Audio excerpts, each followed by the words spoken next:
Many times our children come to us and they tell us things. They may not tell us overtly. Mom or dad or grandma or grandpa, somebody's bullying me. They may say things like, someone's making fun of me. They may say things like, I don't like that kid. They may give us what I call low-end cues that something's going on, that then should prompt us not to tell them what to do, but to ask them more questions and then listen to those answers. So anytime we see a change, say I have a child that up until 2 weeks ago has enjoyed going to school with the normal ups and downs of going to school, and all of a sudden they're coming home and they're talking about, I don't like school anymore, I don't want to go tomorrow.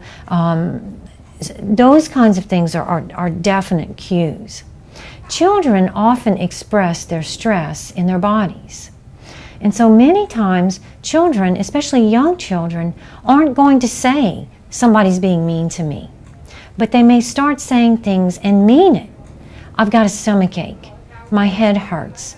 I don't feel good today. Again, we can look at that as an opportunity to ask our child, can you tell me more about what's going on? What's happening on the playground? Talk to me about your day.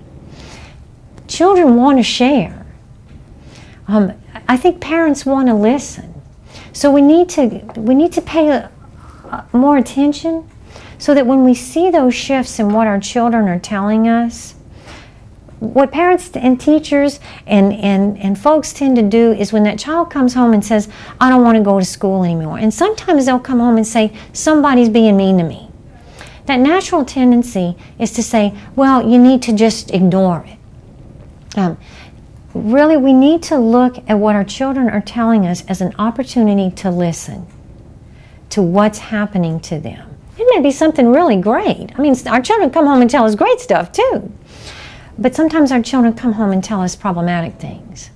That's our opportunity to listen and to help that child to figure out what's happening to them.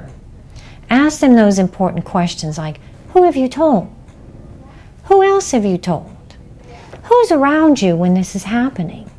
So that we're engaging that child now in a conversation. With very young children, we will see children begin to what we call act out. Now we can punish the child for acting out, but it doesn't help us to understand what's going on in that child's environment. If it's a very young child, children are bullied in daycares. Children are bullied when they're out in their own yard. Children are bullied in church. Children are bullied everywhere. It's an opportunity for us to pay a little bit closer attention to what's happening to our children and to ask more questions. That's the first thing that a parent needs to do, is rather than tell, they need to ask.